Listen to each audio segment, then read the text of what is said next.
That may be the greatest catch I've ever seen in my life. Okay, we're going to go through. We are going to be talking about some wide receivers that have fallen so much in value over the past month. Now, I'm not going to be saying that every single one of these wide receivers are great buy low candidates. I'm not going to be saying to cut every single one of these wide receivers. I think we're going to be taking it case by case, trying to evaluate their current value in fantasy and if their projected production going forward will lead to a more or less value than what they're currently worth. So yeah, let's go through. Let's talk about probably 6 or 7 wide receivers, but we have to give away some Fantasy Flock Network hats at first. And of course, every time you go down there, drop that like, leave a comment on the video. You get entered in to win a free Fantasy Flock Network hat. If you go join the Patreon community, you get your Fantasy Flock Network hat there anyway. And at the same time, you get an in-depth podcast breaking down your fantasy team. You get our rest of season rankings, which all these players are, of course, up to date with.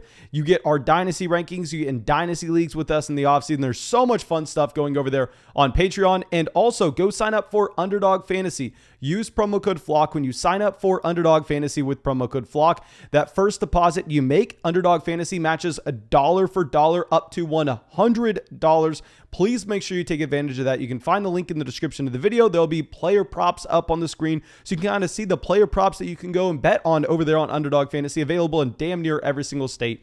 And let's go through. Let's give away 2 hats. I forgot. Let's go to Troy and Ben. And Troy's asking, what are we doing with Odell Beckham Jr.? We're talking about him in this video. And Ben says, these videos literally save my team each week, sitting at 6-2. Thanks to you. Congrats. I promise you, if you didn't watch this channel, you'd probably be at 7-1 or 8-0. Don't worry about that at all. And yeah, let's go through. Let's talk about some of these wide receivers. Let's just set the tone with this video. Set the tone with me apologizing here because, dear God, I have been way too high on Devonta Smith over the past 3 weeks. We have ranked him consistently as a top 24 wide receiver. This is someone that if you go through, you check out our rankings on Patreon, you've seen that we have actually had to move him down a considerable amount. And if you're looking at the recent production for Devonta Smith, it just looks ugly, regardless of how you cut it. The volume isn't there. Neither is the production overall. If we're looking at a season-long standpoint right now with Devonta Smith, this is a wide receiver that is currently sitting at 52 on a points per game basis.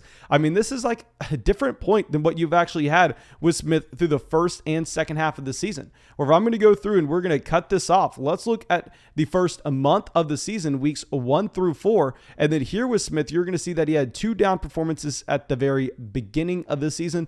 But beyond that, the production wasn't that bad overall, where this is a wide receiver that was the wide receiver 38. But since then, you would naturally assume that a rookie wide receiver, coming in, will be able to expand his role in his offense, especially with Zach Ertz getting traded away. I was expecting that he was going to get more targets in a per game basis. Yet, however, he's actually fallen in fantasy production, going down to the wide receiver 49 over the past 4 weeks. And of course, those are all points per game numbers. You should never look at anything but points per game. And if we're going to be going into the opportunity that he has had in Philadelphia as well, one thing that's very surprising is if you're just looking at the targets per game, which we know is a very impactful in trying to project future production with Devonta Smith, this is someone that through the first 6 weeks in particular, he actually had, 31 targets through the first 4 weeks. That's about 8 targets a game there for Devonta Smith. And if we're going to go over the past 4 weeks, here it's a completely different story. He's had 25 targets over the past 4 weeks. So he's essentially sitting at 6 targets a game. And I will say that there are some explanations for maybe why the performances have been so bad. Now, this past week against the Detroit Lions, I really want to take this game and just throw it out the window with what we had with Devonta Smith, because keep in mind, this was a game that Jalen Hurts only threw the ball 14 times. So I know you're looking at the stat line. You're looking at the fact that with Smith, you only had 3 targets. You only had 15 receiving yards. Now, I'm not going to act like it's fantastic by any means, but he did get a 21% team target share. If you only have 14 passing attempts from your quarterback, 3 targets going in your direction isn't bad to say the least. I mean, if you're hovering around 22% of your team's target share as a rookie wide receiver, I think you're going to be in a great spot. And if we remove that 1 week that you have had from Smith, this is still a wide receiver, 8 targets, 7 targets, 6 targets, 10 targets, 9 targets, 4 targets, and 9 targets.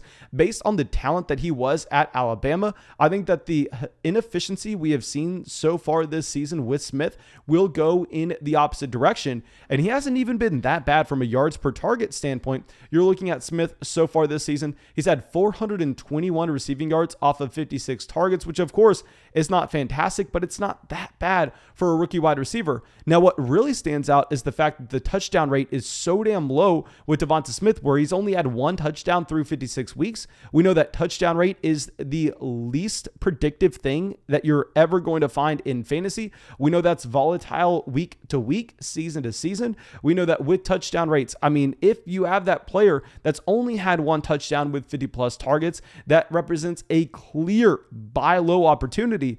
And I think with Smith here, I don't want to say he's a clear buy low player for us, but if I'm going to run over to Patreon real quick and let me pull up my rest of season rankings. Of course, these are updated on Patreon every single week, as well as our dynasty rankings, which, I mean, our dynasty rankings, I will say, definitely the best dynasty rankings that you're going to find. But nonetheless, let's go over to just our 2021 redraft rankings. We have moved Devonta Smith down to wide receiver 33. So we have him as a low-end wide receiver 3, high-end wide receiver 4, which I know a lot of people are going to say, oh, well, Mason, I mean, you're probably a little too high on him in this range, or you're a little too low on him, whatever you're going to say.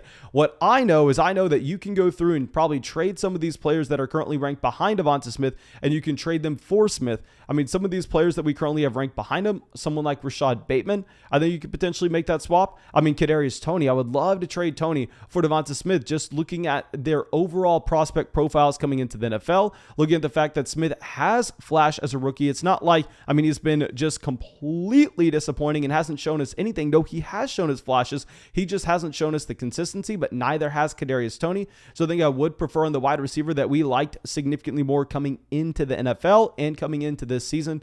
So I think if you could go through, if you could trade Kadarius Toney, if you could trade Julio Jones, Kenny Golladay, Rashad Bateman, Michael Gallup, Jacoby Myers, Laviska Shenault, Emmanuel Sanders, Marvin Jones, Darnell Mooney, those are all players that I currently have ranked behind Devonta Smith. So if you have any of those guys, I'd definitely go through and try to ship them over and just move that lateral piece. That way we can try to get that long-term upside with that rookie wide receiver in Devonta Smith. Now let's go over to a wide receiver that definitely, I mean, has been disappointing over the past month or so.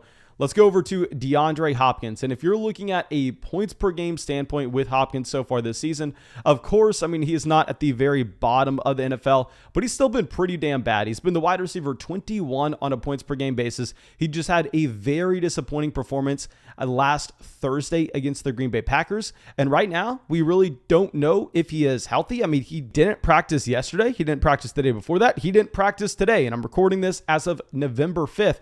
So that really kind of tells us that, I mean, this injury is probably pretty damn serious for DeAndre Hopkins. This was an injury that we didn't know if he was going to be good to go against the Green Bay Packers back in week 8. He plays anyway on that Thursday night game, and he actually re-injures that same hamstring.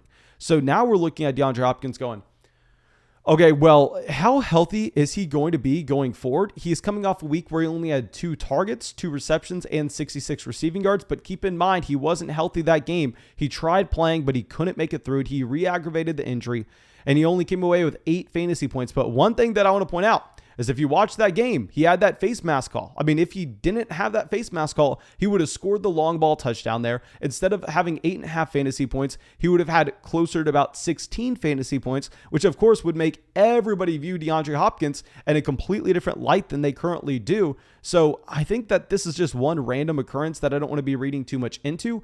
I'm not going to be telling people to go out and aggressively trade for DeAndre Hopkins right now, because I actually think this is going to be a tough matchup against the San Francisco 49ers. And in this tough matchup where we may not have Hopkins 100%, maybe he misses, you may not have Kyler Murray 100%. I think it may be a better spot to expect that Hopkins isn't going to give us that elite level production. And then we have a buy low opportunity next week. I mean, I think that there's really no way that Hopkins sees his value drastically increase given his injury, given the fact that he may not play this game. Now, in the long term, I do have DeAndre Hopkins ranked as my wide receiver 7 rest of season over there on Patreon. I think if we could go through, if we could say move a wide receiver like CeeDee Lamb for DeAndre Hopkins, I think I would definitely make that play, knowing that in the case of the Dallas Cowboys, you are getting Michael Gallup added into this offense, and we are more confident with DeAndre Hopkins based on the long-term longevity he has had at the position, based on the very large sample that we have of this being a wide receiver that consistently gets 10 plus targets every single game. So we're not going to be buying Hopkins now, but I think if we could go through, if we could trade for him a week from now, that'd be great, because I think that it's probably going to be yet another disappointing week. Probably won't even, I don't want to say probably won't play, but there's a good chance he doesn't play. And then there's no reason to trade for a player in that ilk. We'll just wait and trade for him next week. Now, our next wide receiver will be someone that, I mean, we've had some questions. Should I be picking him up off the waiver wire? And I'm saying, what the hell is he doing on your waiver wire?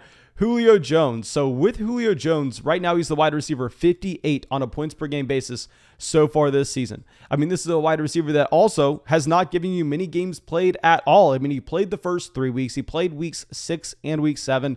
Now, he was limited in practice on Wednesday. He remained limited on practice on Thursday. So I actually think that Julio Jones will be gearing up to play against the Los Angeles Rams in a very tough matchup. I'd imagine that we do get Jalen Ramsey lining up on A.J. Brown. I'm not telling you to go out there and jam Julio Jones into your starting lineup. And of course, talking about these long-term plays, I think that we definitely have to mention that Julio Jones will be at a higher risk for injury than what you have with some of these other wide receivers ranked in a similar range. But I actually think that Julio Jones could represent a good buy low opportunity, because we had a question earlier in the live stream last night saying, okay, Mason, what are we going to be doing? Are we going to be going in the direction of Allen Robinson, Odell Beckham Jr., or Julio Jones? And I'm saying, I know Julio's been disappointing, but with Julio Jones, he's had a clear excuse on why he's been this disappointing. He hasn't been healthy. He's been playing hurt. The 1 week that we saw him healthy, I apologize, we saw him healthy 2 weeks in week 1 and week 2. And in week 2, he came out against the Seattle Seahawks and he had 8 targets, but more importantly, 6 receptions, 128 receiving yards, clearly indicating that Julio Jones does still have the upside in his range of outcomes. Whereas with a wide receiver like Allen Robinson, Allen Robinson, he's been healthy every single week and he's failed every single week despite that. I think with Julio Jones, this is actually a player that we can go through and we can try to bet on the bounce low. I think Julio Jones would be an intriguing buy low candidate right now. If I'm pulling up my rest of season rankings, I have Julio Jones right now at wide receiver 35. Just very similar to what we said with Devonta Smith. Any of those wide receivers that I told you to trade for Devonta Smith, I would also trade them for Julio Jones, just because while yes, the floor is going to be very low, I think the ceiling is still kind of there. Now let's go to our next player. Let's go over to Mike Williams. And here with Mike Williams, this is an option that I think you have to be so damn excited to buy low. I am very surprised to see the price that you can actually get with Mike Williams. I decided not to include him in a buy low wide receiver video this week, which was a massive mistake, because I figured that most people were still going to be viewing Mike Williams as, I don't want to say an elite level option, but still that low end wide receiver 1, high end wide receiver 2, based on the production that we have had throughout the entire season. Now, if you're going to be looking at his points per game right now, yeah, it's not fantastic. He is the wide receiver 15 on a points per game standpoint, but keep in mind with Mike Williams, this is a receiver that, there are a couple weeks that I think we can just take and throw out the window. Most notably, if you're going to be looking at that week that he actually played against the Baltimore Ravens, we've discussed this at length, but he had 5 targets in that contest, 2 receptions, 27 receiving yards. But what is very important in that game is Mike Williams was not healthy at all. Mike Williams did not play a single day of practice that entire week leading up to the game. He only had about 30% of the snaps played before they shut him down. Clearly, he wasn't healthy. Now, yes, there's no excuse for him disappointing against the New England Patriots this past week, where he had 5 targets, 2 receptions, and 19 receiving yards. But at the end of the day, we know that historically, Bill Belichick and that defense primarily focuses in on just shutting down the opponent's top option in that passing offense.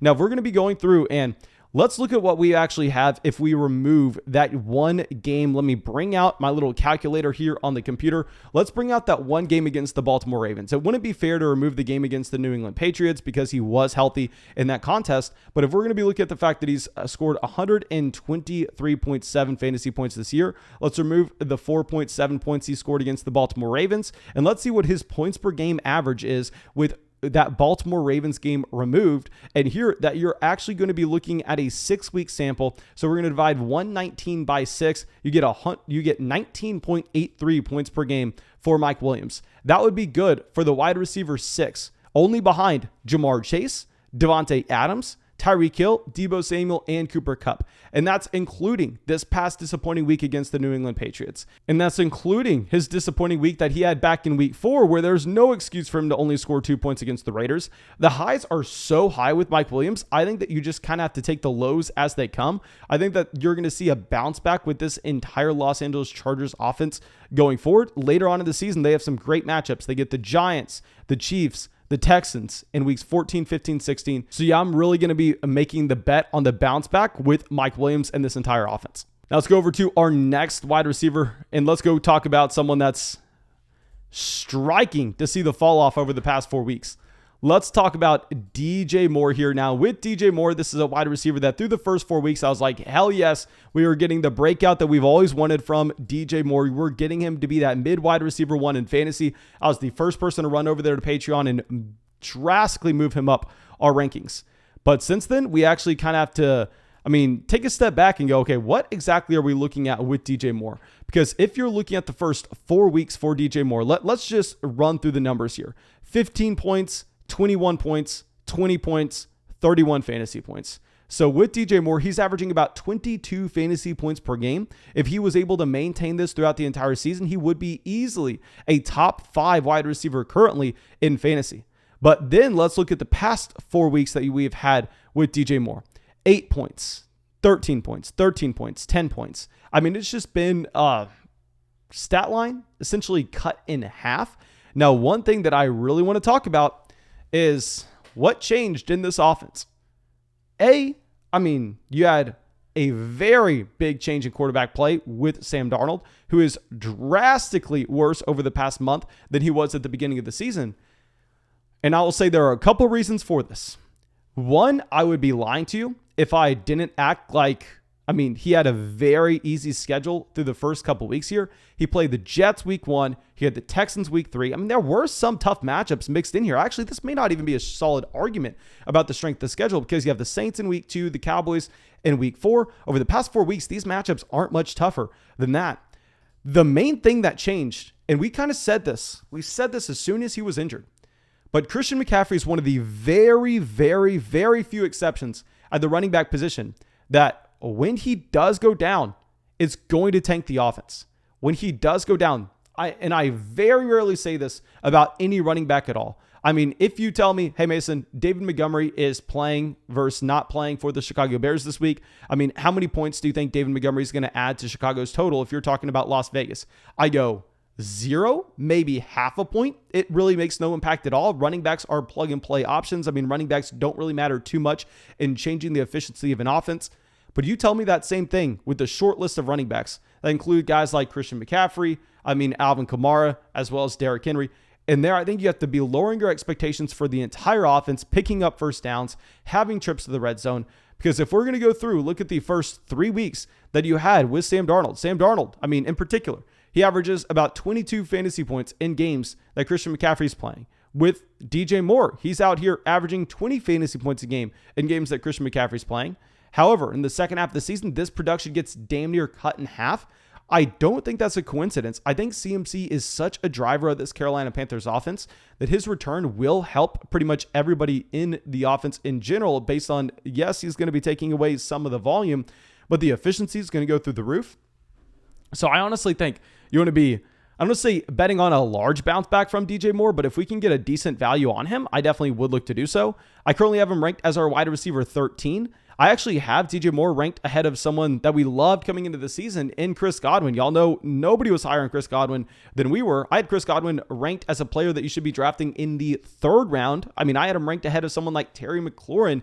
Love Chris Godwin. But knowing that Antonio Brown, Rob Gronkowski will be coming back soon to Tampa, I think it would be an intriguing spot to just sell off and get to DJ Moore. We have him ranked ahead of Mike Evans. We have him ranked ahead of Amari Cooper, Keenan Allen, Antonio Brown with our rest of season rankings. So I definitely think there are a lot of players that you could actually trade for DJ Moore right now. Okay, so now let's go to our last player. And of course, we're saving the best for last here. We're putting him at last because maybe by the time this video comes out, this is no longer relevant. But Odell Beckham Jr. getting cut by the Cleveland Browns. Now, with Odell Beckham Jr., what is great is we can pull up Las Vegas odds right now for Odell Beckham Jr.'s next team. And my initial reaction was, okay, the Raiders are going to be the best landing spot. And I swear to God, that was our initial reaction. I actually text Jay in that on Patreon, but nonetheless, the odds come out. You got the Raiders plus 350, the Saints plus 450, the Bills plus 500, the Ravens plus 550, the Patriots plus 650, the Colts and Rams plus 900. Anything beyond that, I really don't think we have to be worrying about, like the Packers, the 49ers. That's really not going to happen based on these betting odds. I really think that it's going to be the Raiders, the Saints, the Bills, the Ravens, or the Patriots. I think those are going to be the teams that we're having to worry about. And I think the Raiders just make so much sense for Odell Beckham Jr., large market for him to play in. And at the same time, with Odell Beckham Jr., I mean, he would clearly fit the need that they have for a wide receiver with speed to stretch the field with the loss of Henry Ruggs in this offense. Now, I will say how I am going to be viewing Odell Beckham Jr. as a fantasy asset right now is a player that, if he's on your waiver wire, because I know that we've had some people out in live streams telling us that Odell's on their waiver wire, you have to pick him up and you have to hold him, but not so we can get some great production during the fantasy football playoffs or anything. It is strictly, and I repeat, strictly to go through and sell once we get him signed to a team. Because I would imagine that this is actually going to be a player that signs to say someone, whether he signs to the New England Patriots, he signs to the Las Vegas Raiders, there will be somebody in your league that convinces themselves that Odell Beckham Jr. is all of a sudden going to be a completely different player with the new franchise. And now, trust me, I am a fan of Odell. I mean, you know that. I mean, I used to have the Odell Beckham Jr. New York Giants jersey hanging up in our last studio. I love Odell Beckham Jr. But the odds of him changing teams halfway through the season and becoming a completely different player, becoming productive right away, maybe he can be like a wide receiver 3 in fantasy. I don't necessarily think you should expect much more than that. So I would just go ahead and probably look to pick Odell Beckham Jr. up for free now and then sell him as soon as he signs. Now, thank you. I really hope that you enjoyed this video. Please make sure you go down there, drop that like, leave a comment to get entered in to win a free Fantasy Vlog Network hat. If you want to just go get your Fantasy Vlog Network hat, of course, you can just head over to Patreon, join the flock on Patreon, get a podcast breaking down your team in depth, get our rest of season rankings, get our dynasty rankings. Also, if you want to go make any player prop bets, you can find that over there on Underdog Fantasy. Go use promo code FLOCK. Find the link in the description of the video. Every dollar you deposit with that first deposit, make sure you use promo code FLOCK. You get that 100% matched on Underdog Fantasy. So please make sure that you're taking advantage of that, and it helps out this channel a ton. They have a ton of player props. They have drafts over there. You can hop in as well. And yeah, thank you so much. I hope you have a great day, and I hope I see you out in the live stream tonight.